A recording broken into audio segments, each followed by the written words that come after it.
دو انتہائیں bye انصار عباسی۔ فوج یا اسٹیبلشمنٹ کی سیاست میں مداخلت پر اعتراض ضرور کرنا چاہیے، اور اس مسئلہ کے دیر پا حل کے لیے اسٹیبلشمنٹ، سیاستدانوں، سول حکومت اور عدلیہ سب کو اپنی اپنی بنیادی ذمہ داریوں کو سمجھتے ہوئے ان کمزوریوں اور خامیوں کو دور کرنا چاہیے جو بار بار فوج کی طرف سے سیاست میں مداخلت کا سبب بنتی ہیں۔ دہائیوں سے جاری اس مسئلے کا کیا کوئی فوری حل ممکن ہے؟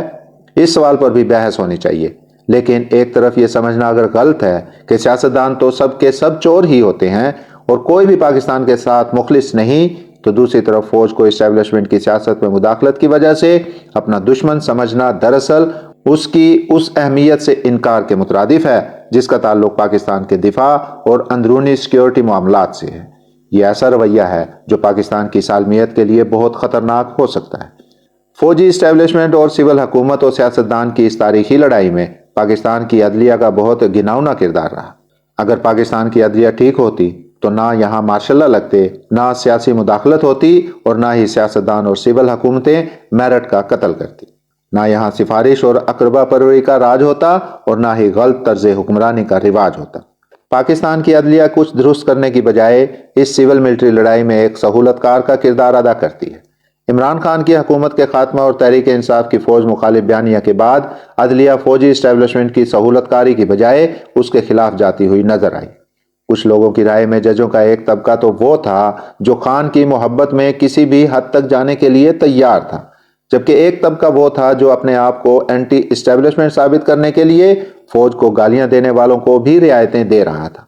اسی دوران 9 مئی کے واقعات رونما ہو گئے، جو نہ صرف پاکستان کے لیے ایک بہت بڑا دھچکا تھا بلکہ فوج کے ادارے کے لیے 9/11 سے کم نہ تھے۔ اس وقت جس طرح سپریم کورٹ نے عمران خان کو پروٹوکول دیا اور ان کی فوری رہائی کے لیے راستہ ہموار کیا، وہ بھی اپنے ہی قسم کی ایک مثال تھی۔ 9 مئی کے واقعات جن کا حال ہی میں چیف جسٹس قاضی فائز عیسیٰ نے فیض آباد دھرنا کیس میں ایک منفی حوالے کے طور پر ذکر کیا، ان کی پاکستان اور فوج کے متعلق حساسیت اور سنگینی کو اس وقت کی سپریم کورٹ نے اگنور کیا۔ اس وقت کی سپریم کورٹ کے اس رویے کے برعکس حکومت، پارلیمنٹ اور فوج کی طرف سے 9 مئی کے واقعات کے متعلق سخت موقف اپنایا گیا، اور یہ فیصلہ ہوا کہ جو لوگ فوجی عمارتوں، تنصیبات، یادگاروں وغیرہ پر حملے میں شامل تھے، ان کا ٹرائل آرمی ایکٹ اور آفیشل سیکرٹ ایکٹ کے تحت کیا جائے گا۔ اس بارے میں دوسرا موقف یہ سامنے آیا کہ 9 مئی کے واقعات میں شامل ملزموں کے مقدمات آرمی ایکٹ کے تحت فوجی عدالتوں میں نہیں چل سکتے۔ یہ وہ سوال تھا جو سپریم کورٹ کے سامنے اس وقت اٹھایا گیا، لیکن اس وقت کی سپریم کورٹ نے یہ تاثر دینے کے بعد کہ اس مقدمے کا فیصلہ فوری کیا جائے گا، اس معاملے کو التوا میں ڈال دیا۔ جب موجودہ چیف جسٹس نے اس مقدمے کو دوبارہ ایک 5 رکنی بینچ کے سامنے اٹھایا تو پہلی ہی سماعت میں سپریم کورٹ بینچ نے 9 مئی کے ملزمان کے آرمی ایکٹ کے تحت فوجی ٹرائل کو غیر آئینی قرار دیتے ہوئے آرمی ایکٹ کی چند ایسی شقوں کو بھی خلاف آئین قرار دے دیا جس کے تحت بھارتی جاسوس کلبھوشن یادیو جیسے ملک دشمنوں کا مقدمہ بھی آرمی ایکٹ کے تحت نہیں چلایا جا سکتا۔ اس فیصلے پر بہت سے لوگ خوش ہوئے اور اسے بڑی کامیابی قرار دیا، جبکہ دوسری طرف سے اعتراض یہ اٹھایا گیا کہ فیصلہ بہت جلدی میں کر دیا گیا۔ قومی سلامتی کے ان معاملات کو نہیں دیکھا گیا جن کا تعلق پاکستان کے دفاع اور سیکیورٹی سے ہے۔ 5 میں سے ایک جج صاحب جسٹس یحییٰ آفریدی نے آرمی ایکٹ کی متعلقہ شقوں کو خلاف آئین قرار دینے کے فیصلے سے اختلاف کیا۔ اب حکومت، وزارت دفاع اور دوسروں کی طرف سے سپریم کورٹ کے اس فیصلے کے خلاف اپیل دائر کر دی گئی ہے۔ یہ معاملہ بہت سنجیدہ ہے۔ 9 مئی کے ملزمان کی حد تک فیصلہ ہوتا تو شاید بہت سو کو اعتراض نہ ہوتا،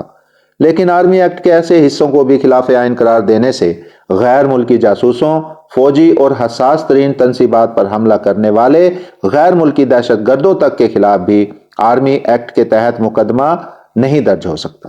آرمی پبلک اسکول کے سانحے کے بعد آئین میں ترمیم کر کے 4 سال کے لیے دہشت گردی کے واقعات میں شامل ملزموں کے فوجی ٹرائل کیے گئے، کیونکہ ہمارا سول عدالتی نظام دہشت گردوں کو سزائیں دینے میں ناکام رہا تھا۔ ہمارے عدالتی نظام کی کیا حالت ہے سب کو معلوم ہے۔ اس نظام کو درست کریں تاکہ سب کو انصاف ملے۔ آرمی ایکٹ کا اگر غلط استعمال کیا جاتا ہے تو اسے روکنا بھی عدلیہ کی ذمہ داری ہے، لیکن قانون کو ہی جلدی میں سب کو سنے بغیر ختم کرنا، یہ سوچے سمجھے بغیر کہ اس کا فائدہ ملک دشمن کلبھوشن جیسے غیر ملکی جاسوس اور دہشت گرد اٹھائیں گے، اس فیصلہ کو متنازع بنا دیتا ہے۔